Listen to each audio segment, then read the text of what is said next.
Welcome to Sandeep studies. आज हम बात करेंगे पार्ट कम्युनिकेशन नेटवर्क के पार्ट 6 के रिगार्डिंग। कंटिन्यू करते हैं आगे। जो अपना नेटवर्किंग का पार्ट चल रहा है उसमें नेक्स्ट टॉपिक आता है स्विचिंग। तो स्विचिंग होती क्या है उसको हम समझने की कोशिश करेंगे। उसके क्या क्या टाइप्स होती हैं, किस किस तरीके के मेथड उसमें यूज़ होते हैं, उसको हम पूरा डिटेल से पढ़ेंगे। सबसे first, switching is the process of transferring data packet from one device to another in a network. जब कोई डेटा पैकेट को एक डिवाइस से दूसरे डिवाइस में नेटवर्क के थ्रू भेजा जाता है तो उस डेटा पैकेट को भेजने का जो प्रोसेस होता है उसको हम स्विचिंग बोलते हैं। The process of moving the data packet towards their destinations by forwarding them from one port to another port is called as switching। जब डेटा पैकेट्स को डेस्टिनेशन की ओर फॉरवर्ड किया जाता है तो एक पोर्ट से दूसरे पोर्ट तक जो जाने का प्रोसेस होता है उसी को हम क्या कहते हैं, स्विचिंग कहते हैं। स्विचिंग के कौन कौन से मेथड यूज़ किए जाते हैं जो हम एक पोर्ट से दूसरे पोर्ट तक डेटा को सेंड करने के लिए यूज करते हैं। तो इसके पहले 3 टाइप्स हैं, सर्किट स्विचिंग, पैकेट स्विचिंग और मैसेज स्विचिंग। पैकेट स्विचिंग को फिर दो पार्ट में डिवाइड किया गया है। एक होगा डेटाग्राम स्विचिंग, दूसरा होगा virtual circuit switching.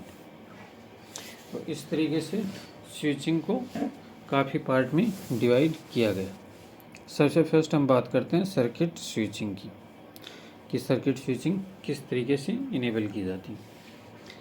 This switch technique is operate in the following 3 phase. जो सर्किट स्विचिंग होती है वो 3 फेज के अंदर होती है। सबसे फर्स्ट होता है इस्टेब्लिशिंग ए सर्किट। पहले सर्किट को इस्टेब्लिश करेगा, ट्रांसफरिंग द डेटा, उसके बाद डेटा को ट्रांसफ़र करेगा, और डिसकनेक्टिंग द सर्किट, और उसके बाद में डिसकनेक्ट कर देगा सर्किट को। सबसे फर्स्ट हम बात करते हैं इस्टेब्लिंग ए सर्किट। सर्किट को इस्टेब्लिश करने के लिए in this phase A circuit is established between 2 ends. तो इस फेज के अंदर जो सर्किट को स्टेब्लिश किया जाता है 2 एंड के बीच में स्टेब्लिश्ड किया जाता है। 2 फेज होते हैं इस फेज के अंदर। Circuit provide a dedicated path for the data to travel from one to another end तक। और सर्किट आपको एक पाथ प्रोवाइड करवाता है फ्रॉम वन से लेकर अनदर तक। Resources are reserved in the intermediate switching where the during the transmission। जो रिसोर्सेज होते हैं वो रिजर्व होते हैं इसमें जब हम डेटा को ट्रांसफ़र कर रहे होते हैं। जैसे पहला इस कनेक्शन इस्टेब्लिश करते हैं उसकी कंडीशंस हैं ये। The intermediate switch are connected by the physical link. और जो इंटरमीडिएट स्विच होते हैं वो कैसे कनेक्टेड होते हैं, वो फिजिकल लिंक के थ्रू कनेक्टेड होते हैं पूरे। उसके बाद में नेक्स्ट आती है ट्रांसफरिंग द डेटा। डेटा को ट्रांसफ़र करना। जब पहले कनेक्शन इस्टेब्लिश हो जाता है उसके बाद में डेटा को ट्रांसफ़र किया जाता है।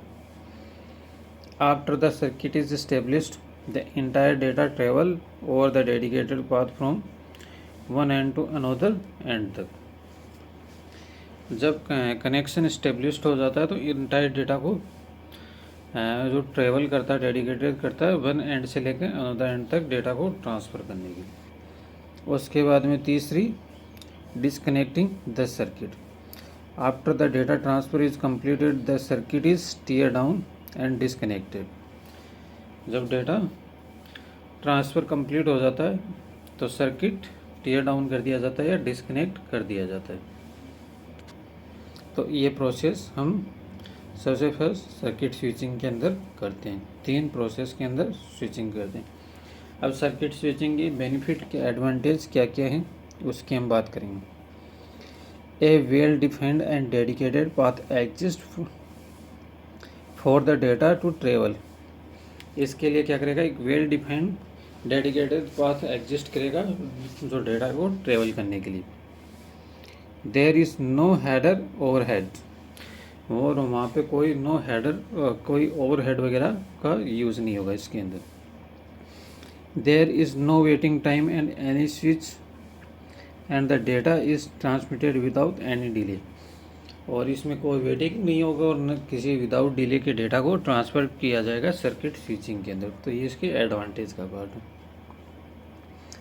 Data always reach to other end in the order, और जो डेटा को जो रीच होगी वो अदर एंड के अंदर एक ऑर्डर के अंदर होगी। उसके बाद में डिसएडवांटेज ऑफ सर्किट स्विचिंग की डिसएडवांटेज क्या हैं उसकी हम बात करेंगे। The channel is blocked for two ends only, channel को ब्लॉक कर दिया जाएगा दोनों इसके अंदर। जब सर्किट स्विचिंग होगी तो दो चैनल्स होते हैं वो ब्लॉक हो जाते हैं दोनों एंड से, उसके बीच में फिर कुछ नहीं हो सकता। It is inefficient in the term of utilisation of system resources, क्योंकि जब चैनल को ब्लॉक कर दिया जाएगा तो फिर क्या होता है कि उसका कोई रिसोर्सेज का यूज़ नहीं होगा जब तक सर्किट के अंदर डेटा ट्रांसफ़र होगा। The time required for establishing the circuit between the two and is the two long, जब हम सर्किट को इस्टेब्लिश करते हैं तो उसके अंदर बहुत टाइम लेता है। Dedicated channel require more bandwidth, और जो चैनल्स होते हैं उसको मोर बैंडविड्थ की रिक्वायर्ड होती है इसके लिए।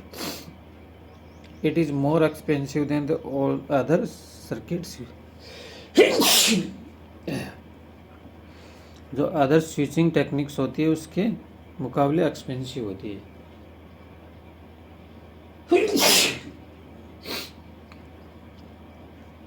Routing decision can not be change once the circuit is established, एक बार सर्किट इस्टेब्लिश्ड हो जाता है तो उसके बाद में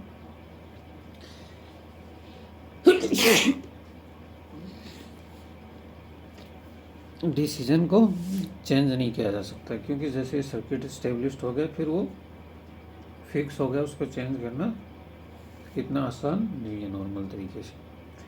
तो ये इसके डिसएडवांटेज हैं। और उसके बाद में नेक्स्ट,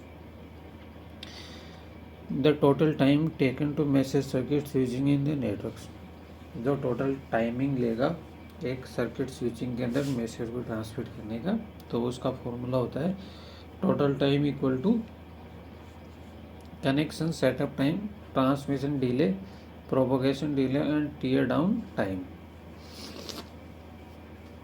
तो ये फॉर्मूला आपको याद रखना है जो टोटल टाइम वाला है। सबसे फर्स्ट कनेक्शन को सेटअप करने में जो टाइम लेगा वो लेगा, उसके बाद में ट्रांसमिट के अंदर जो डिले होगा वो, और प्रोपोगेशन होगा उसके अंदर, और टीयर डाउन करने में जो टाइम लेगा तो वो टोटल टाइमिंग आएगा। अब ट्रांसमिशन डिले क्या होता है, जो मैसेज की साइजिंग होती है उसको बैंडविड्थ से डिवाइड कर देते हो तो हमें उसके ट्रांसमिशन डिले का पता लग जाता है। प्रोपोगेशन डिले क्या होती है, number of hops on the way into distance between the two hops, जैसे दो नोड्स होती हैं उनके बीच पहले तो जो वेट कितने हैं उसको कनेक्ट करने के, और उसके बाद उसके बीच की डिस्टेंस कितनी है, और उसके बाद उसकी प्रोपोगेशन इससे डिवाइड कर देंगे तो उसका हमें प्रोपोगेशन डिले का पता लग जाएगा। अब इसी चीज़ को हम एग्जांपल से समझने की कोशिश करते हैं। Consider all link in the network use TDMA with 24 slot and have the data rate of the 1.536 Mbps. Assume that the host take 500 millisecond to establish an end-to-end circuit with the host B before begin to transmit the file. यदि file को transmit करना है तो उसके अंदर host को setup करने के लिए, if the file is the 5/2 kilobytes, then how much time will be take to send the file from host A to host B तक। अब जब आपको फाइल सेंड करनी है और वो होस्ट ए से होस्ट बी तक सेंड करनी है 5/2 किलोबाइट की, तो वो कितना टाइम लेगी आप अपने को ये पता करना है।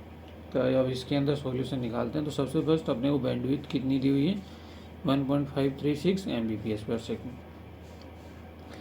बैंडविड्थ इज शेयर अमंग, तो जो बैंडविड्थ को शेयर की गई है वो कितने पार्ट के अंदर शेयर की गई है, 20 TDMA के बाद में 24 स्लॉट्स के अंदर शेयर की गई है। उसके बाद में कनेक्शन सेटअप के अंदर टाइम कितना लेता है, 500 मिलीसेकेंड। आप देख सकते हो उसके अंदर उसने कनेक्शन को सेटअप करने के अंदर इस्टेब्लिश करने में कितने सेकंड लिए? 500 मिली सेकंड लिए। और फाइल की साइज़ अपने को कितनी दे रखी है? द फाइल की साइज़ 512 किलोबाइट की दे रखी है। और अब अपने से पूछ क्या रहा है कि कितना टाइम लेगा सेंड करने में फाइल को, होस्ट ए से लेके होस्ट बी तक फाइल जाने में कितना टोटल टाइम लगेगा। तो इसके लिए सबसे फर्स्ट हम निकालेंगे ट्रांसमिशन डिले और प्रोपोगेशन डिले दोनों को निकालेंगे।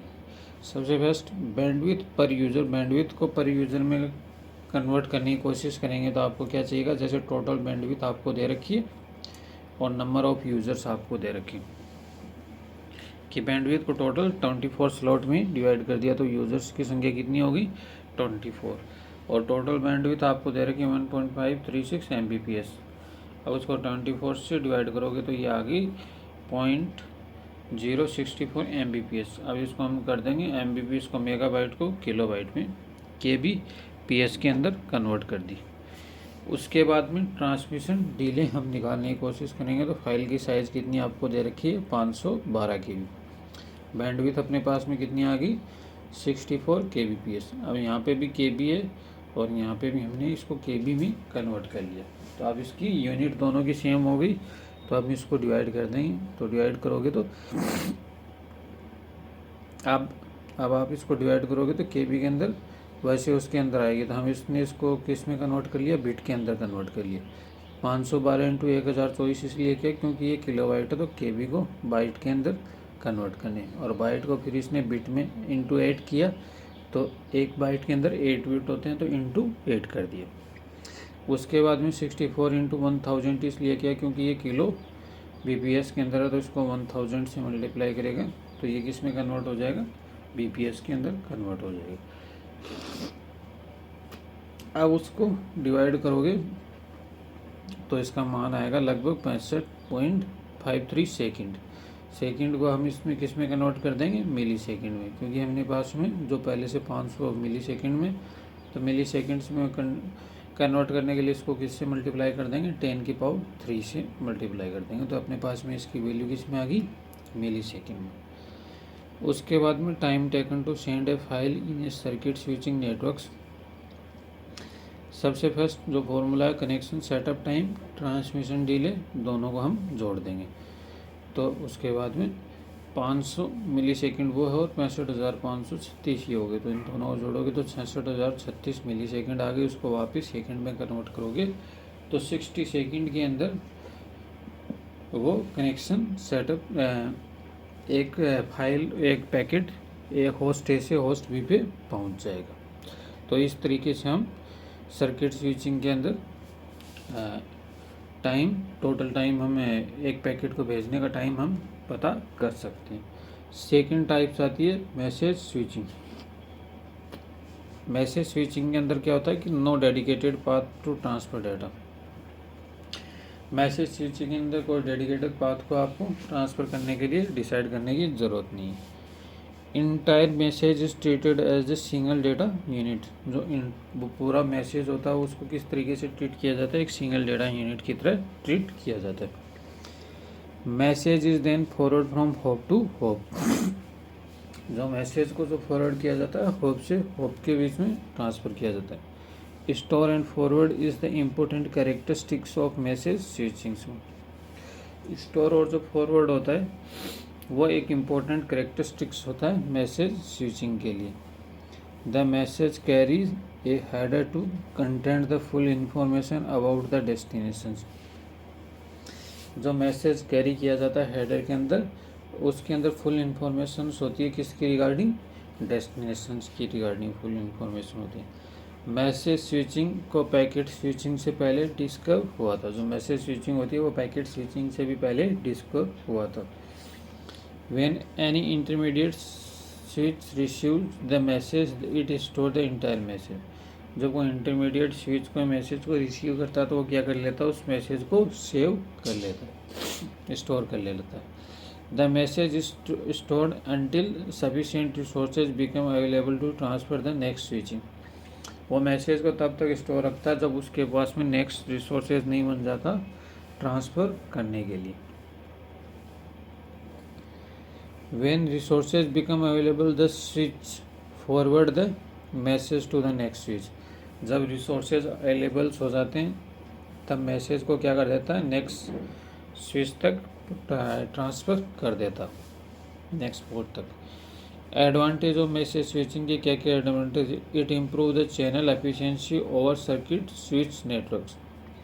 ये क्या कहता है, अब इसके अंदर जो चैनल्स होते हैं वो ब्लॉक नहीं हो पाते, तो इसके अंदर क्या होता है कि ये सर्किट स्विचिंग के मुकाबले ब्लॉक तो इसमें होते हैं चैनल ब्लॉक यूज होने की वजह से, लेकिन इसके अंदर क्या होता है कि ये उससे ज़्यादा एफिशिएंट होता है सर्किट स्विचिंग के अंदर, जो टाइमिंग वगैरह होता है, जो कनेक्शंस वगैरह सिक्योर इसके अंदर होते हैं। In the circuit switching network the channel is block for 2 ends only, but here more device can share the channel. तो यहाँ पे क्या होता है कि सर्किट स्विचिंग के अंदर तो जो चैनल्स होते हैं वो ब्लॉक हो जाते हैं, यहाँ पे मोर जो डिवाइसेज होते हैं वो अपने चैनल्स को शेयर कर सकते हैं और उसके साथ में मैसेज को ट्रांसफ़र किया जा सकता है। It is helpful in the reducing traffic congestion, और ये किस में हेल्प करता है, जो ट्रैफिक क्रिएट होता है बीच में, जो मैसेज वगैरह को ट्रांसफ़र करने के लिए उसको रिड्यूस करने में हेल्प करता है। The message may be temporarily stored in the route and then forward whether it required. जो मैसेज होता है वो टेम्पररी स्टोर किया जाता है रूट के अंदर और इसके बाद में फॉरवर्ड कर दिया जाता है रिक्वायर्ड की साइड में। It is helpful in the setting the message and priorities due to the store the forward techniques. तो ये किस में हेल्पफुल होता है, जो मैसेज की सेटिंग्स के प्रायोरिटाइज में हेल्पफुल होता है, और उसके साथ ही इसको प्रायोरिटाइज करने के अंदर स्टोर और फॉरवर्ड टेक्निक के अंदर उसमें टेक्निक्स में स्टोर करने के लिए हेल्पफुल होता है। तो ये इसके एडवांटेज होते हैं मैसेज स्विचिंग के अंदर। उसके बाद में नेक्स्ट डिसएडवांटेज क्या होते हैं मैसेज स्विचिंग को? It require enough store at every switch to accommodate the entire message during the transmission. तो ये क्या रिक्वायर करता है, इनफ स्टोर एकोमोडेट करता है जब इंटायर मैसेज को ट्रांसफ़र किया जाता था ड्यूरिंग द ट्रांसमिशन। तो इसका क्या होगा, जो इंटायर मैसेज होगा जो ट्रांसमिशंस के टाइम पे, तो उसको एकोमोडेट करेगा। तो ये इसका डिसएडवांटेज में आ जाएगा। It is the extremely slow due to the store and forward techniques. ये काफ़ी स्लो हो जाता है स्टोर करने के रिगार्डिंग और फॉरवर्ड टेक्निक्स के रिगार्डिंग, तो ये इसका डिसएडवांटेज आ जाता है। Also the message has wait until sufficient resources become available to transmit the next switching. और जब तक मैसेज को स्टोर रखना पड़ता है तब तक, जब तक उसको नेक्स्ट रिसोर्सेज नहीं मिल जाता ट्रांसफ़र करने के लिए, तो ये इसकी डिसएडवांटेज कैटेगरी में आता है।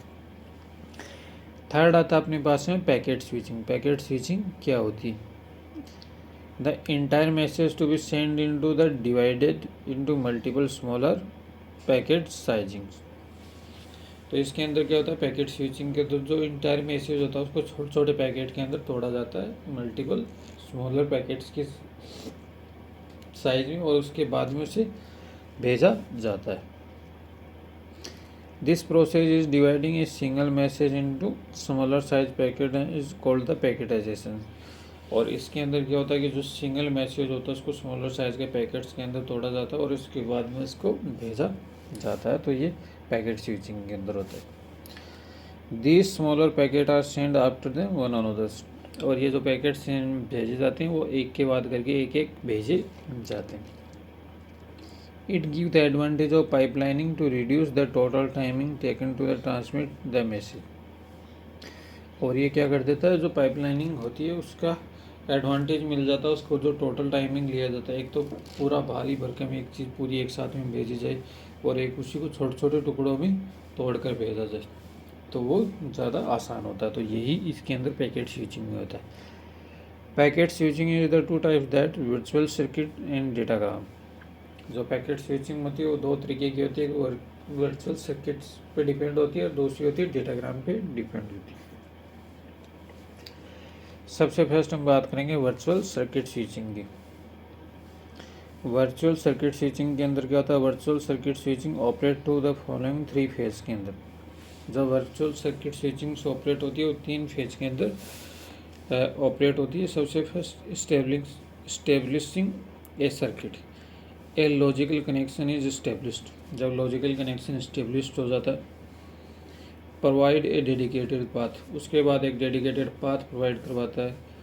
रिसोर्सेज आर रिजर्व्ड, उसके बाद में जो रिसोर्स होते हैं वो रिजर्व हो जाते हैं इसके अंदर। पहला कनेक्शन स्टेब्लिश्ड के 3 में बेसिक बिंदु होते हैं। सबसे फर्स्ट लॉजिकल कनेक्शन को स्टेब्लिश्ड करेगा, प्रोवाइड करेगा डेडिकेटेड पाथ को और रिसोर्सेज को रिजर्व कर लेगा। उसके बाद में सेकंड करेगा ट्रांसफरिंग डेटा को ट्रांसफ़र करेगा और उसके बाद में डिस्कनेक्टिंग द सर्किट को डिस्कनेक्ट कर देगा। ये तो था जो सर्किट स्विचिंग हमने पढ़ी थी, सेम टू सेम वही प्रोसेस इसमें अप्लाई करता है, वो वर्चुअली अप्लाई करता है। सेकंड आता है अपने पास में डेटाग्राम स्विचिंग। डेटाग्राम स्विचिंग के अंदर क्या होता है कि in the datagram switching the existing no dedicated path for the data to travel. जो डेटाग्राम स्विचिंग होता है उसके अंदर कोई डेडिकेटेड पाथ नहीं होता डेटा को ट्रेवल करने के लिए। The header of each packet contain the destinations address. जो हेडर होता है ईच पैकेट का वो क्या करता है, डेस्टिनेशंस एड्रेस को लेकर चलता है इसके अंदर। जो मैसेज स्विचिंग आपने पढ़ी है वही सेम टू सेम इसके अंदर है। Why any intermediate switch receive the packet, it examine its destinations address then consult the routing tables. तो इसके अंदर क्या होगा, जब इंटरमीडिएट स्विच रिसीव करेगा पैकेट्स को पहले और इसके बाद उसको एग्जामिन करेगा और उसके बाद में डेस्टिनेशन एड्रेस को उसमें कंसल्ट करके राउटिंग टेबल तक पहुंचाएगा उसको। उसके बाद में नेक्स्ट हम पढ़ेंगे ट्रांसमिशन डिले। जो ट्रांसमिशन डिले अभी अपने सीखा था कि ट्रांसमिशन डिले किस तरीके से निकालते हैं, अब उसको डेफिनेशंस में पढ़िए। The time taken to be transmit packet from one host to another host transmission medium is called the transmission delay. जब एक पैकेट को हम एक होस्ट से दूसरे होस्ट तक भेजते हैं तो उसके अंदर जो पहुंचने में जो टाइम लेता है मीडियम के अंदर, तो वो ट्रांसमिशन डिले कहलाता है इसके अंदर।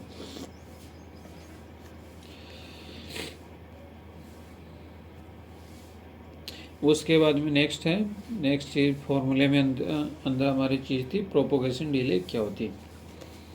तो after the packet is transmitted to the transmission medium, it has go to through the medium to reach the destination. जब मैसेज को ट्रांसमिट कर देते हैं ट्रांसमिशन मीडियम के अंदर तो ये किसके थ्रू जाता है, डेस्टिनेशंस की ओर जाता है। Hence the time to taken by the last bit of the packet to reach the destinations it is called the propagation delay. जब हमने सेंडर ने पूरे पैकेट उसकी साइड में भेज दिए रिसीवर की साइड में, तो वो ट्रांसमिशन मीडियम के अंदर ट्रेवल करेगा और ट्रांसमिशन मीडियम के अंदर ट्रेवल करते करते यदि आपने कोई भी मैसेज था उसको सपोज अगर आपने छोटे छोटे 3 पार्ट के अंदर डिवाइड कर दिया, पूरा बड़ा मैसेज था आपने उसको 3 पार्ट में डिवाइड कर दिया। अब ये पार्ट फर्स्ट सेकंड थर्ड तो उसने अपने ट्रांसमिशन मीडियम के अंदर भेजा तो पहले 2 नंबर का पहुंच गया, उसके बाद में 3 नंबर का पहुंच गया और अभी तक 1 नंबर का नहीं पहुंचा। तो अब इन 2-3 को जोड़ के वो वापस पैकेट नहीं बना सकता उसको। तो जब तक 1 नहीं पहुंचेगा या फिर 1 पहले पहुंच गया उसके बाद 3 पहुंच गया और 2 नहीं पहुंचा, तो 2 जब तक नहीं पहुंचेगा तो वो पूरा मैसेज नहीं बनेगा वापस। तो वो क्या करेगा, तब तक वेट करेगा और जब तक तीनों पहुंचेंगे तब जाके वो वापस कंबाइन करेगा उन छोटे छोटे पैकेट्स को, तब जाके वो वापस मैसेज बनेगा। तो ये जो रिसीव करने के अंदर जो टाइम लगता है उसको हम बोलते हैं प्रोपगेशन डिले। उसके बाद में नेक्स्ट आती है optimal packet size, packet switching के अंदर। If the packet sizing is the not chosen wisely then it might to be increase the time taken to transmit the message. जब पैकेट की sizing wisely आप choose नहीं करोगे तो ये क्या कर देगी, इंक्रीज कर देगी time to taken for transmission. जो टाइम आप उसको ट्रांसफ़र करने में जो टाइम लगा रहे हो उसको बढ़ा देगी। तो आपको उसको ये ध्यान में रखना है कि कितने पैकेट्स के अंदर उसको तोड़ना है। तो ऑप्टिमाइजर पैकेट साइजिंग को हम इसको एग्जांपल से समझने की कोशिश करेंगे।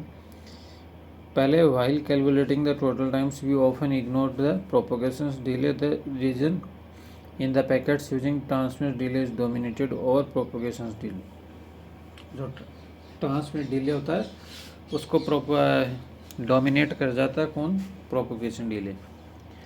This is because is the packet is transmit और the link is each hop. तो इसको आप एग्जांपल से समझोगे तब आपको समझ आएगी ये बात कि क्या कहने की कोशिश कर रहा है। एग्जांपल ले रखा है, there is the network having bandwidth of 1 Mbps। अब कोई नेटवर्क हो उसकी कितनी स्पीड है, 1 Mbps है। A message of size 1005 to be send, और उसके अंदर क्या करेगा कि 1000 बाइट्स का एक मैसेज को सेंड करने की कोशिश की जा रही है। Packet switching technique is used, each packet contain a header of 100 bytes. और उसमें क्या बता रहा है कि जो ईच पैकेट होगा उसका हेडर कितने बाइट का है, 100 बाइट का। तो सबसे फर्स्ट सेंडर हो गया और उसके बाद में पैकेटिंग को भेजा जा रहा है मीडियम्स के माध्यम से रिसीवर की साइड में। In how many packets in the message must to be divided to the total have time the taken the minimum. और अपने को कह रहा है कि इसको कितने पार्ट्स के अंदर तोड़ा जाए पैकेट्स के अंदर मैसेज को, और जो मिनिमम टाइम ले उसके अंदर। तो अपने को डिफरेंट केस पे इसको पैकेट्स के अंदर तोड़ के चेक करना पड़ेगा। सबसे फर्स्ट केस लेते हैं कि entire message to be send in a single packet. जो पूरा मैसेज हम एक साथ ही भेज दें तो अपने पास में कितना टाइम लेगा उसको हम फाइंड आउट करने की कोशिश करेंगे। तो साइज ऑफ पैकेट कितनी हो जाएगी, 1000 बाइट का डेटा है और 100 बाइट का उसका हेडर से आपको 1 Mbps का क्या है, पूरा बैंडविड्थ का डेटा है। तो 1 Mbps को किस में कन्वर्ट कर दिया, बाइट्स में कन्वर्ट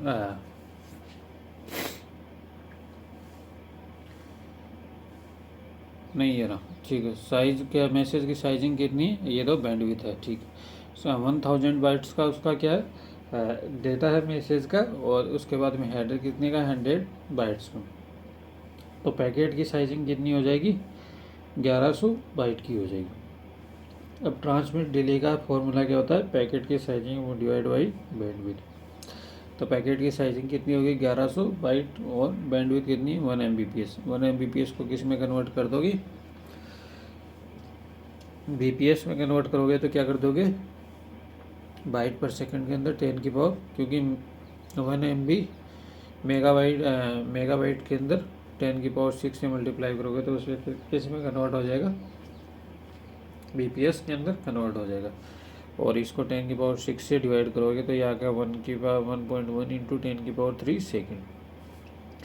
तो 10 की पावर 3 सेकेंड को हम क्या बोल सकते हैं, -3 सेकेंड को मिली सेकेंड, और -6 हो 10 की पावर तो उसको हम क्या बोल सकते हैं, माइक्रो सेकेंड। तो ये होगा 1.1 मिली सेकेंड। तो जो यदि पूरे पैकेट को एक साथ में भेजा जाए तो उसमें कितना टाइम लेगा, ट्रांसमिशन के अंदर 1.1 मिली सेकेंड लेगा। Total time to taken the complete message to sender the receivers 3 into transmission delay, क्योंकि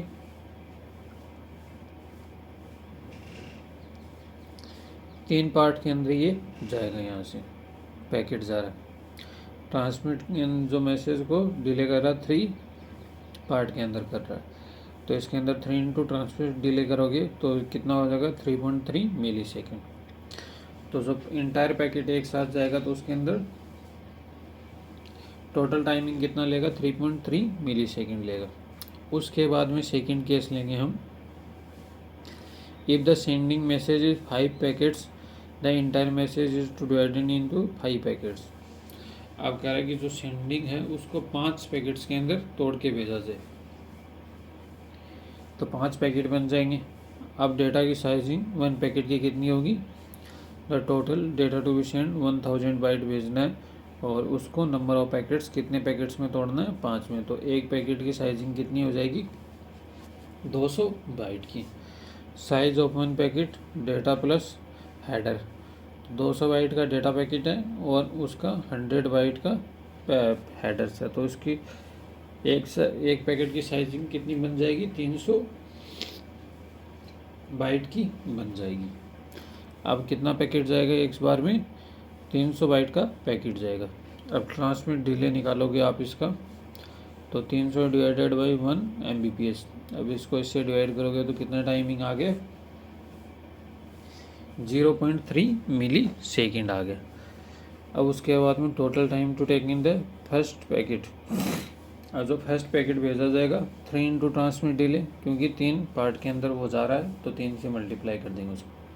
3 इंटू 0.3 तो कितना टाइम लेगा 0.9 मिली सेकेंड लेगा उसके अंदर।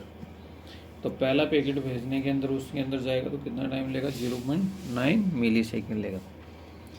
Time taken by the remaining packet, बाकी पैकेट भेजने के अंदर कितना टाइम लगेगा, तो number of remaining packets multiply transmission delay. एक पैकेट हमने भेज दिया, बाकी कितने बच गए 5 में तोड़ा था तो 4 पैकेट बच गए, तो 4 इंटू 0.3 तो इसमें कितना टाइम लगेगा 1.2 मिली सेकेंड इसके अंदर लगेंगे। और इसके बाद में total send to the complete message to sender to receivers, total time total कितना टाइम लेगा 1 पैकेट का टाइमिंग कितना 0.9 सेकेंड। और उसके बाद में 4 और पैकेट्स हैं उसका कितना टाइमिंग हो जाएगा 0.3 से मल्टीप्लाई किया था 1.2 आप इसमें ऐड कर दोगे तो इसमें कितना टोटल टाइमिंग आ जाएगा 2.1 मिली सेकेंड। यदि उसी इंटायर मैसेज का आप 5 पैकेट्स के अंदर तोड़ के भेजोगे तो उसमें कितना टाइमिंग लगेगा सेंड करने में 2 मिली सेकेंड लगेगा। इसके बाद में तीसरा केस लेते हैं, if the data sending in the 10 packets. अब जो डेटा आप भेज रहे हो उसको 10 पैकेट्स के अंदर तोड़ के भेजते तब कितना टाइमिंग लेगा। Data send in to 1 packets 1000 by 10 से डिवाइड कर दोगे तब डेटा का पैकेट की साइजिंग कितनी हो जाएगी 100 बाइट की हो जाएगी। साइज ऑफ 1 पैकेट कैसे, अब उसके अंदर डेटा के साइज के पर डेटा साइज कितनी है 100 प्लस 100 का हेडर, तो 200 बाइट का पैकेट की साइजिंग बन जाएगी। ट्रांसमिशन डिले निकालोगे तो 200 को डिवाइड करोगे 1 Mbps से बैंडविड्थ से, तो ये टाइमिंग आ गया अपने पास में 0.2 मिली सेकेंड। इसके बाद में total timing taken the first packet, अब फर्स्ट पैकेट को सेंड करने में कितना टाइमिंग लेगा 3 इंटू, क्योंकि 3 पार्ट के अंदर जा रहा है 3 इंटू 0.2 करोगे तो कितना टाइमिंग लेगा 0.6 मिली सेकेंड फर्स्ट पैकेट में लगेगा। बाकी कितने पैकेट बच गए अपने पास में 9 पैकेट। तो time taken to remaining packets, क्योंकि पहले के अंदर जो कनेक्शन टाइमिंग इसलिए ज़्यादा लगता है कि जो कनेक्शन स्टेब्लिशमेंट का टाइमिंग लग जाता है। उसके बाद में जो पैकेट्स जाएंगे वो इसके थ्रू जाएंगे, उसमें कोई बार बार इस्टेब्लिशमेंट का टाइमिंग नहीं लगेगा। उसके बाद में 9 इंटू 0.2 मिली सेकेंड से उसको मल्टीप्लाई करोगे तो ये कितना आ गया 1.8 मिली सेकेंड का टाइमिंग लेगा, बाकी रिमेनिंग बचे। इसलिए टोटल कितना टाइमिंग लग जाएगा to sender to complete message from sender to receivers, the total timing से टेकन 0.6 प्लस 1.8, तो टोटल 2.4 मिली सेकेंड का टाइमिंग लेगा इसके अंदर पैकेट को सेंड करने में।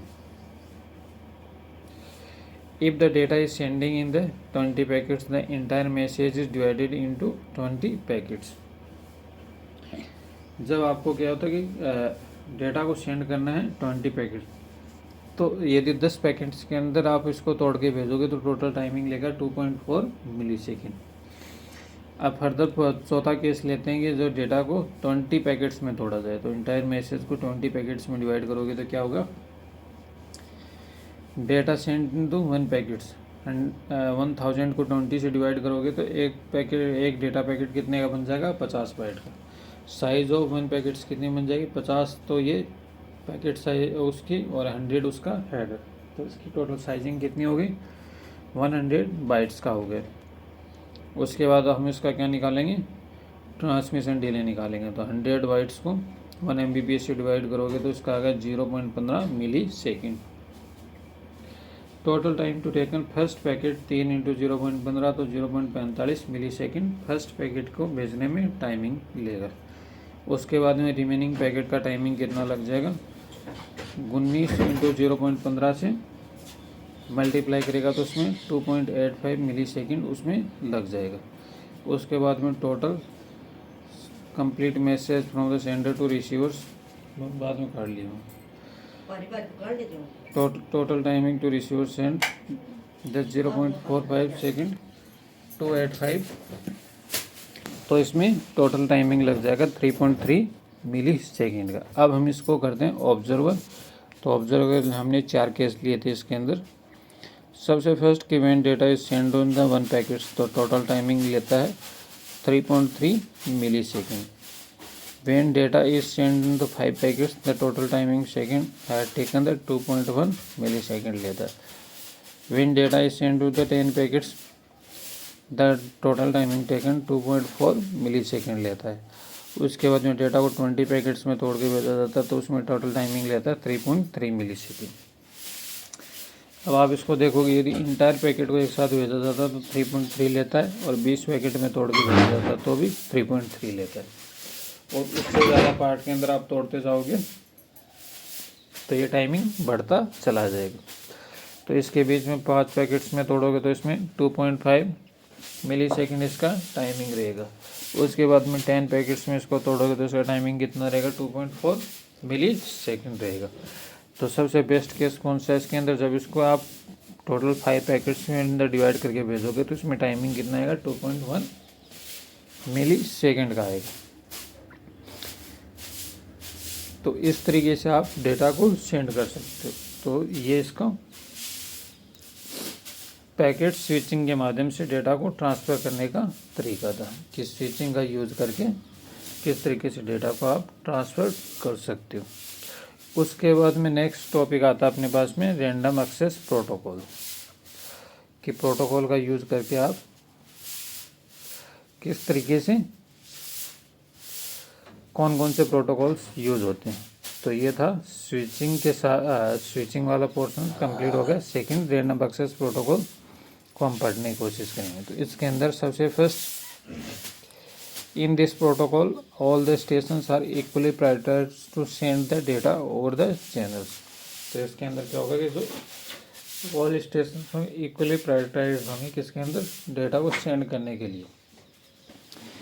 इन the random access protocol one और more stations can not depend on the another stations nor only stations control another stations. तो इसके अंदर रैंडम एक्सेस प्रोटोकॉल्स यूज किया जाएगा जब एक और एक से अधिक स्टेशंस को कैन नॉट डिपेंड करेंगे अनदर स्टेशंस पे। Depending on the channels the state ideally busy each station transmit the data frames. How ever if more than one station send the data over the channels there may be collision या data conflict। तो इसके अंदर channels को conflict करेगा या collision करेगा। Due to the collision the data frame packets में भी लॉस्ट या चेंज कर देगा। तो जो कोलिजन्स के कारण जो डेटा फ्रेम पैकेट्स होगा वो लॉस्ट कर देगा या उसको चेंज कर देगा। How hence the data not to receive the internets. तो उसके रैंडम एक्सेस प्रोटोकॉल्स में कौन सा फ्रेम वो यूज़ करेगी। द डिफरेंट मेथड्स होते हैं। तो random access protocol for broadcasting frame to channel, जैसे अलावा का नाम आपने सुना होगा, CSMA, CD, CSMA, CE। तो हम इन चारों को पढ़ेंगे एक एक को। CSMA क्या होता है, CSMA CD क्या होती है, CSMA CA क्या होता है। सबसे फर्स्ट हम बात करेंगे कैरियर सेंस CSMA के regarding. Carrier sense multiple access in the CSMA protocol the station will sense the channel before the transmit of the data. CSMA protocols के अंदर क्या होगा, जब स्टेशन सेंस करेगा पहले चैनल्स को डेटा को ट्रांसमिट करने से पहले। उसके बाद में नेक्स्ट होता है in the any device want to send the data when the device first sense या listen on the network medium to check the whether the data shared network is free or not। तो इसमें जो data को check करेगा, पहले listen करेगा और उसके बाद में डेटा को एक्सेस करेगा कैरियर सेंस मल्टीपल एक्सेस के अंदर। If the channel is found the ideal free पाया जाएगा, then device will be transmit the data. जब चैनल आइडियल कंडीशंस में होगा या फ्री होगा तभी इसके अंदर डेटा को ट्रांसमिट किया जाएगा। The sense reduces the channel of the collision in the network, but this method is not able to eliminate the collision। ये क्या कर देगा कि जब the carrier sense multiple access के अंदर क्या होगा कि ये रिड्यूस कर देगा चांस ऑफ कोलिजन्स, मतलब कि जो पैकेट्स के बीच में कोई तरह का कोई कोलिजन न देखने को मिले और ये एलिमिनेट कर देगा कोलिजन्स को। CSMA protocol is use to increase the performance of the network. और जो CSMA प्रोटोकॉल्स होगा वो क्या कर देगा, इंक्रीज कर देगा परफॉर्मेंस को नेटवर्क की।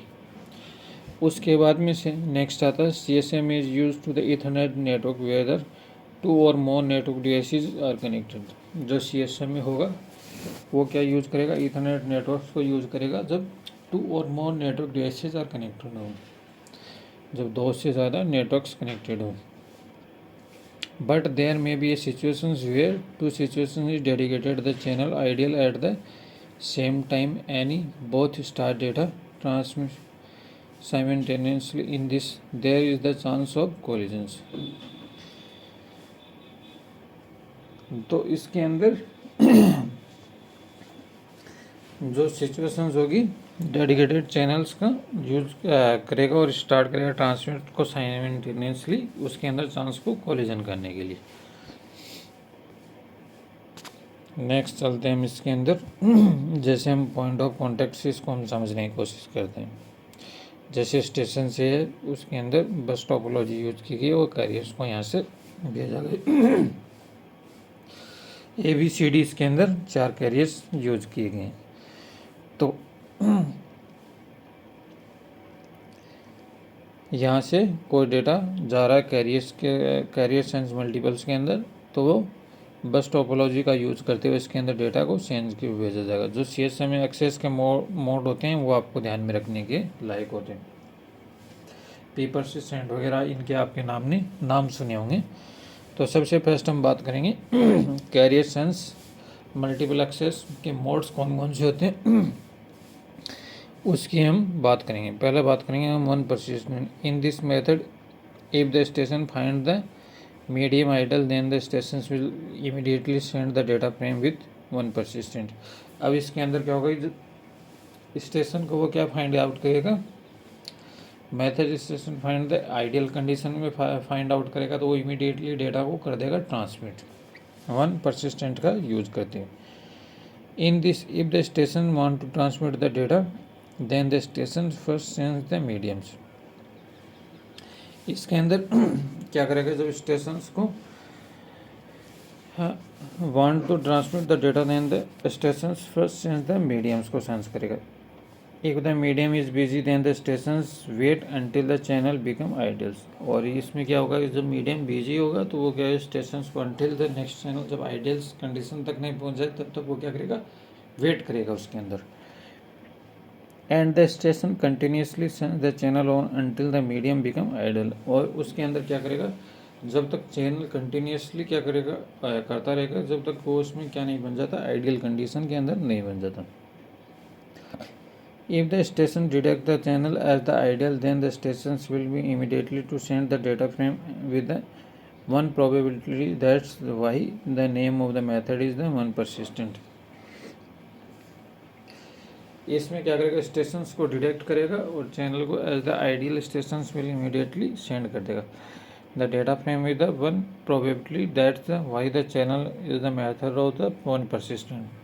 तो इसके अंदर किस तरीके से समझ सकते हो कि आपके पास में कोई स्टेशन है, स्टेशन से आपने चैनल पे कोई डेटा भेजा, अब चैनल बिजी है तो वो क्या कर देगा, वापस उसको डेटा को स्टेशन की साइड भेज देगा। और आइडियल हुआ तो station can be transmit the data, और फ्री हुआ तो वो डेटा को क्या कर देगा, ट्रांसमिट कर देगा। In this method, the high probability of collision as two or more stations sense the channel ideal at the same times and they transmit data simultaneously, which may be lead to the at the collisions. तो इसके अंदर क्या करेगा कि जब continuously sense करता रहेगा data को, चैनल बिजी है तो वो कंटिन्यूसली सेंस करता रहेगा, जैसे ही फ्री मिलेगा सेंस और ट्रांसमिट कर देगा डेटा को टाइमिंग के साथ में। तो ये होता है वन परसिस्टेंट के अंदर। नेक्स्ट आता है अपने पास में non persistent method. In this method CSMA carrier sense multiple access if the station find the channel busy then it will be wait for the random amount of time before sensing the channel again. अब इसमें क्या होता है कि बार बार continuously sense करता रहेगा one persistent के अंदर। नॉन परसिस्टेंट के अंदर उसका एक टाइमिंग डाल दिया जाएगा कि इतने टाइम के बाद में वो फिर दोबारा से चेक करेगा कि फ्री है या नहीं। If the station want to transmit the data, then the first of all it will be sense the mediums। तो इसके अंदर क्या करेगा, जब डाटा को ट्रांसमिट करना होता है तो पहले वो क्या करेगा, सेंस करेगा मीडियम्स को और उसके बाद में उसको भेजेगा। If the medium is ideal then the station will immediately send the data. और इसमें क्या करेगा कि पहले तो मीडियम्स को सेंस करेगा और उसके बाद में डेटा को सेंड कर देगा। Otherwise if the medium is busy then the stations wait for a random amount of time then again sense the channel after waiting for the random amount of a time. और उसके बाद में एक random amount of time के बाद में उसको क्या करेगा, डेटा को सेंड करेगा। In non persistent there is the less chance of the collision in the comparisons then the one persistent method is the stations will be not continuously sense the channel but then sense the channel after waiting for a random amount of time। तो non persistent के अंदर less chance होता है collision होने का comparison to one persistent, क्योंकि इसमें बार बार वो नहीं कर रहा होता, सेंस नहीं कर रहा होता, उसमें एक रैंडम अमाउंट ऑफ टाइम के बाद में वो कंटिन्यूसली सेंस करता है, तो इससे कम चांस बन जाता है। तो आप समझ सकते हो जैसे स्टेशन ने भेजा चैनल पे, यदि चैनल बिजी हुआ तो एक रैंडम टाइम डाल देगा कि इसे लगेगा कि 10 मिनट लगेंगे तो 10 मिनट बाद में आएगा, इसे लगेगा कि 10 सेकंड बाद में वापस सेंसिंग करना तो 10 सेकंड बाद में करेगा। तो ये कंटिन्यूस नहीं करेगा और एक बीच में होल्ड करके टाइम को तब सेंस करेगा। Station can transmit the data so the random amount of the time unlikely to be the same for the two stations, that why this method reduce the chance of collisions। और जो ये random of time हम डाल देते हैं इस वजह से कोलिजन होने का खतरा कम रहता है पैकेट्स के बीच में। चैनल बिजी है तो वो वेट करेगा, फिर वेट करेगा, इतनी देर वेट करेगा और फिर उसके बाद में सेंड। सपोज करो डेटा यहाँ पे भेजा जा सकता था पर लेकिन उसने वेटिंग टाइम डाल दिया तो इतनी देर बाद में उसने वेट किया, तो ये थोड़ा सा इसमें डिले में आ जाता है कि इतनी देर बाद में डेटा पहुंचेगा, तो प्रोपगेशन डिले इसमें बढ़ जाता है। तीसरी टेक्निक्स आती है P persistent. If the P persistent method of CSMA is used when the channel is divided into multiple time slot. P persistent के अंदर क्या करेगा, जो channel method carrier sense multiple access के अंदर क्या कर देगा, चैनल को डिवाइड कर देगा मल्टीपल स्लॉट्स के अंदर। This method is designed to communicate combinations of advantage of one persistent and non persistent CSMA। तो ये क्या कर देगा, कॉम्बिनेशन होता है किस किस का, वन परसिस्टेंट का और नॉन परसिस्टेंट CSMA दोनों का कॉम्बिनेशन होता है।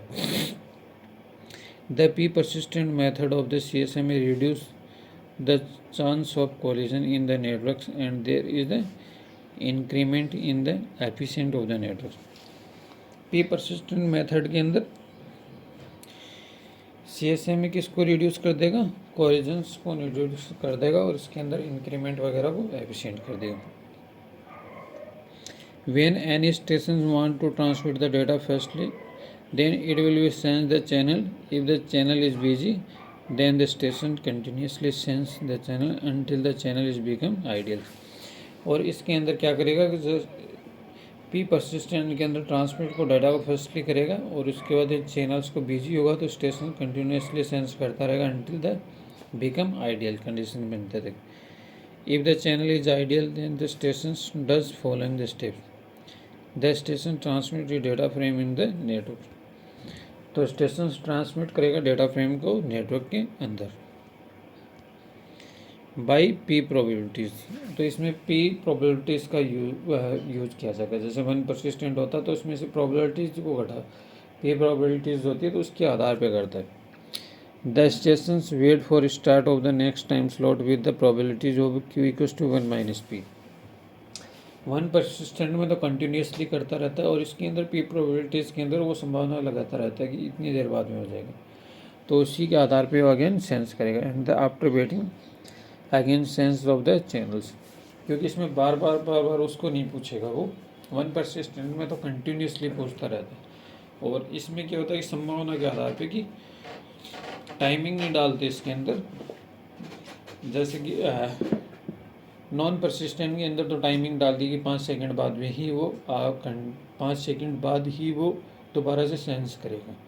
पर पी परसिस्टेंट के अंदर पी का मतलब प्रोबेबिलिटी होता है, तो एक संभावना लगाएगा कि इसमें 2 ही सेकंड लगेंगे, इसमें 3 ही सेकंड लगेंगे, तो 3 सेकंड बाद ही वो उसको सेंस कर देगा। तो ये इसका फ़ायदा होता है। If the channel is again ideal, then it again perform the step first. If the channel is busy, then it think there is the collisions in the networks. तो ये सोचेगा कि चैनल बिजी है तो उसके अंदर कॉलिजन है अभी, और चैनल आइडियल है तो अब ये टाइम है उसको आगे परसिस्ट करने का। चौथा टाइप आता है O persistent. In this method in the CSMA supervisory node assign the transmission order to each node in the networks. और इसके अंदर क्या होगा, इस CSMA में जो सुपरवाइजरी नोड्स होगी असाइन करेगा ट्रांसमिशन ऑर्डर्स को ईच नोड के लिए। Every station in this channel transmit the data in it terms. और इसके अंदर जो क्या करेगा, एवरी स्टेशन होगा चैनल को ट्रांसमिट करेगा डेटा को इसकी टर्निंग्स के अंदर, वो परसिस्टेंट के अंदर।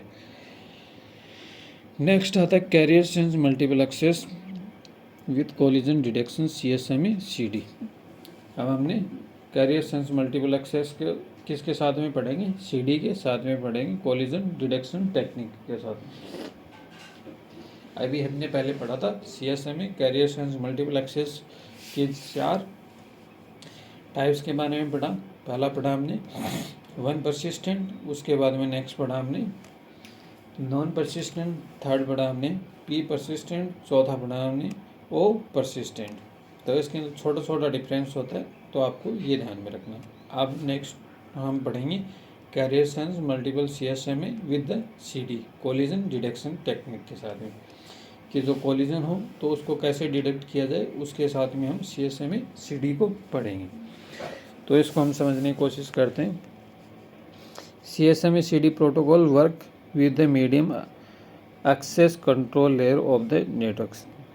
जो CSMA CD प्रोटोकॉल किसके साथ में वर्क करता है, मीडियम को एक्सेस करने के कंट्रोल के साथ में, नेटवर्क के साथ में। Here station sends the channel before transmit the data and the station find the channel ideal. The station transmit it the data from the check whether data transmit is successful in the network or not।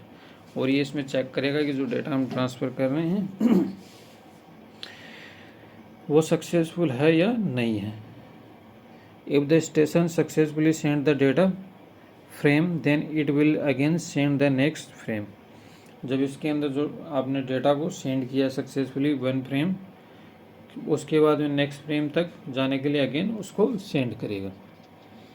If the station detect the collision in the network, then in the CSMA CD station will be send the stop jam signals। और इसके अंदर क्या होगा कि जब आपने station से collision को नेटवर्क को डिटेक्ट किया तो CSMA CD विल भी क्या कर देगा, रिड्यूस कर देगा स्टॉप जैम सिग्नल्स को all stations connected in the network and to terminate their transmissions of data को। और इसके अंदर CD will be send the stop jam signals को कर देगा connected on the network terminate करने के लिए ट्रांसमिट डेटा को। Then the stations wait for the random amount of time for the transmissions of data. और इसके लिए क्या करेगा, वो एक रैंडम अमाउंट टाइम्स को वेट करेगा डेटा को ट्रांसमिट करने के लिए। नेक्स्ट आता है इसके अंदर carrier sense multiple access with the collision avoidance. और carrier sense multiple access collision advance के अंदर क्या यूज करेगा, CSMA CA का यूज करेगा। When the station send the data frame from the channel, it receive the acknowledgement in the response to the send data frame, the test whether the channel is the ideal or not। Carrier sense multi तो career sense detection के अंदर क्या करेगा, उसको जो amount होता है उसको सेंड कर रहा है तो उसको डिटेक्ट करने का काम करेगा। और CA के अंदर क्या काम करता है, उसको अवॉइड करने का काम करेगा। कोलिजन होगी उसको अवॉइडेंस कर देगा कि अवॉइड करो उसको, जो CSMA के अंदर जो कोलिजन क्रिएट हो रही है। तो इसके अंदर जब डेटा को सेंड किया जाता है फ्रेम को चैनल्स के साथ में रिसीव एक्नॉलेजमेंट के साथ, उसका क्या करेगा, रेस्पॉन्स को डेटा फ्रेम को टेस्ट करेगा। उसके बाद में चैनल को आइडियल होगा या नॉट होगा उसको फाइंड आउट करने का काम करेगा। When the station receive the signal, this means that there is the no collision and data has been successfully received by the receivers। और इसके अंदर क्या करेगा, जब स्टेशन कोई सिग्नल रिसीव करेगा तो सबसे फर्स्ट वो देखेगा कि कोई कॉलिजन नहीं है उसके बीच में, तो नहीं है तो वो डेटा को सक्सेसफुली रिसीव करेगा और रिसीवर की साइड में भेज देगा। उसके बाद में नेक्स्ट बात करते हैं इसमें, in the CSMA CA collision is avoided by the using the 3 strategy, interface space, contention window और एक्नॉलेजमेंट। जो CSMA कोलिजन अवॉइडेंस होती है वो किसका यूज करके, स्ट्रेटेजी का यूज करके वो काम करता है। सबसे फर्स्ट हम बात करते हैं इंटरफ्रेम स्पेस के रिगार्डिंग। इंटरफ्रेम स्पेस या IFS क्या काम करता है, if the station want to be transmit the data then it wait until the wait become ideal, और when the channel is become the ideal station does not immediately send the data but wait for the some times। This period is known as the interframe space or IFS। IFS can also define the priorities of the frame or stations। Interframe spaces क्या करता है, जब stations want करता है जो transmit करने के लिए डेटा को, तो ये वेट करता है आइडियल तक, और उसके बाद में जब चैनल बिकम आइडियल, जब चैनल आइडियल बन जाता है तो उसके बाद में इमीडिएटली डाटा को सेंड कर देता है, वेट करता है सम टाइम्स के लिए, और उसके बाद में इंटरफ्रेम स्पेसेज के अंदर या IFS के, और ये जो स्पेस होता है इसी को हम किसी के नाम से जानते हैं, IFS के नाम से जानते हैं। IFS can also define the priorities of the frame of stations की, वो फ्रेम को डिसाइड करता है। सेकेंड होता है कंटेनेशन विंडो। कंटेनेशन विंडो के अंदर क्या होता है कि the contention window is the time that is divide into slots. तो जो कंटेनेशन विंडो होती है उसके अंदर जो टाइम स्लॉट को क्या कर देगा, डिवाइड कर देगा उसके अंदर। When the station is ready for the data transmission, जो स्टेशंस करेगा डेटा को ट्रांसमिट करने के लिए, after waiting of the IFS then it choose the random amount of slot of the waitings. और वो किसका चूज करेगा, जो random amount of slot timing का वेटिंग का यूज करेगा। थर्ड होती है अपने पास में acknowledgement. There may be chance of the collision और डेटा में be corrupted during the transmission. अब इसमें बहुत कम चांस होता है कि जब कोलिजन कर रहे हैं तो करप्टेड हो ड्यूरिंग द ट्रांसमिशन, तो एक्नॉलेजमेंट टेक्निक का यूज करेगा। Positive acknowledgement ensure that the receiver has the successfully received the data. और जो हमारे पास में यदि पॉजिटिव एक्नॉलेजमेंट आए उसका, तो हम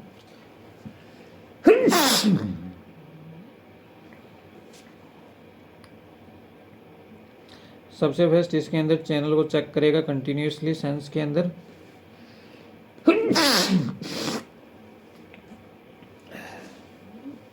कंटिन्यूसली सेंस के अंदर इसको चेक करेगा चैनल को कि फाउंड आइडियल। अब तीनों को एक साथ ही समझने की कोशिश करेंगे इसके अंदर। IFS क्या होता है कि चैनल को इसने सेंस किया और इसके बाद में चैनल अपना यहाँ पे फिर जाके आइडियल कंडीशन में मिल गया, तो ये एक टाइमिंग दिया इसने इंटरफ्रेम स्पेस का टाइमिंग, तो ये एक टाइमिंग लिया, तो ये क्या कहलाए, IFS कहलाए। उसके बाद एक कंटेनेशन विंडो, बाइनरी एक्सपोनेंशियल के साथ में कंटेनेशन विंडो लगा दी, तो वह क्या करेगी, उसको चेक करेगी किस तरीके से, और उसके बाद में फ्रेम को सेंड किया जाएगा, टाइम आउट कर देगा और टाइम भेज देगा। तो इस तरीके से CSMA CA काम करता है। तो वो 3 टेक्निक के साथ में काम करता है, तो आपको ये ध्यान में रखना। नेक्स्ट आता है जो रैंडम एक्सेस प्रोटोकॉल की नेक्स्ट टेक्निक आती है, जिसको हम बोलते हैं अलोहा। ये सबसे ज़्यादा प्रचलित और सबसे ज़्यादा यूज होने वाली टेक्निक है, तो आपको इसके रिगार्डिंग ध्यान से पढ़ना है। सबसे first, it design for the wireless LAN but it can also be use in a shared medium to transmit the data. अब जो अलोहा टेक्निक है वो किसके लिए डिज़ाइन की गई? वायरलेस, जैसे वाईफाई होते हैं उन वगैरह के लिए यूज की गई, तो इसलिए ये सबसे ज़्यादा यूज होती है।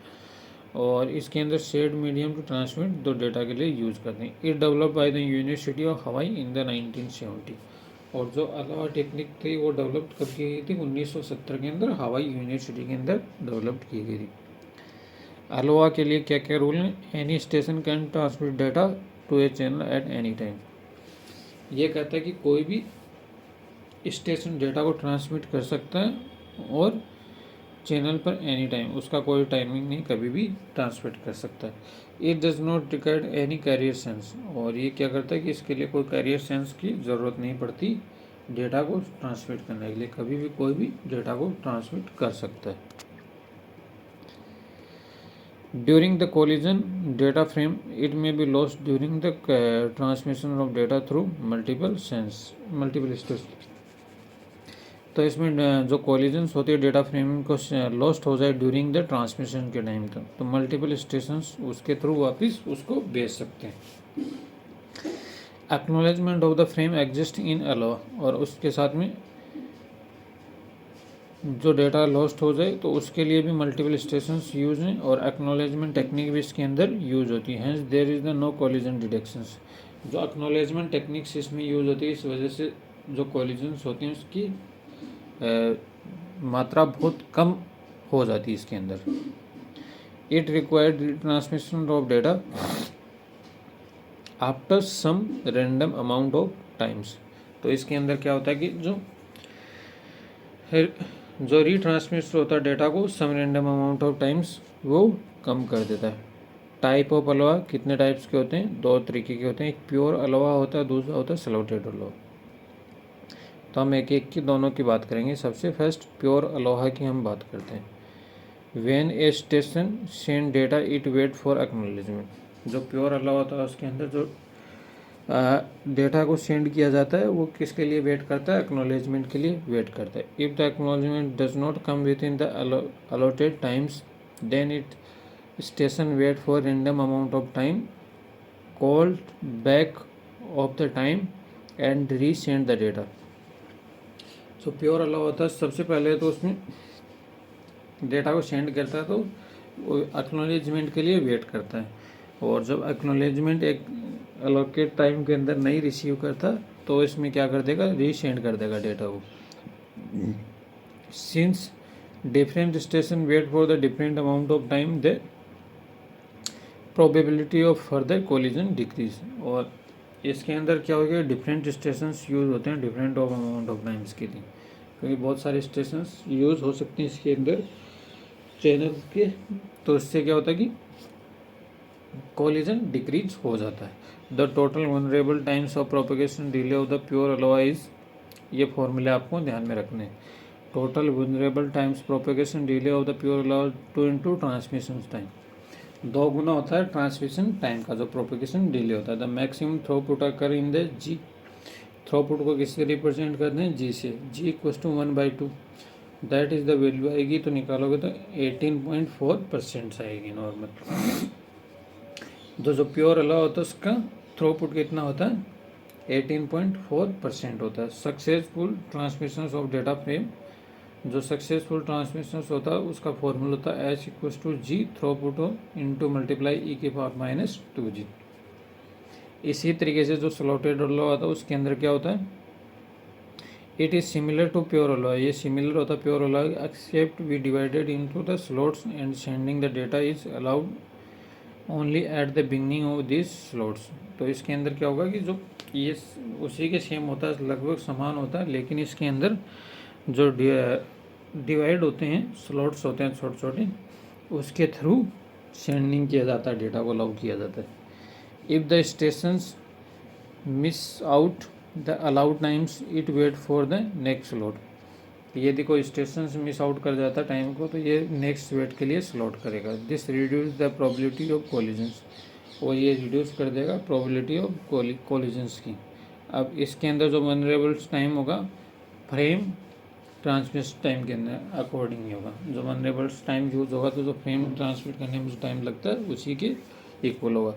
और इसका जो थ्रूपुट चेक करोगे तो जी इंटू ई की पावर माइनस जी होगा।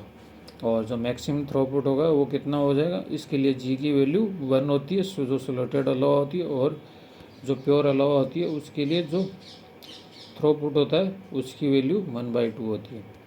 तो ये इसका जो उसमें 18.4 होता है तो ये उसका डबल हो जाएगा, तो इसका थ्रूपुट हो जाएगा 0.368, तो 36.8% इसका मैक्सिमम थ्रूपुट हो जाएगा। तो ये दोनों आपको ध्यान में रखना है, थ्रूपुट का मान और इसका जी का मान कितना होता है इसके लिए। इसके बाद में नेक्स्ट टॉपिक है फॉर ऑल, उसको हम पढ़ेंगे नेक्स्ट पार्ट के अंदर। तो हम बात करेंगे उसकी नेक्स्ट पार्ट के अंदर। आज के लिए इतना ही। Thank you so much.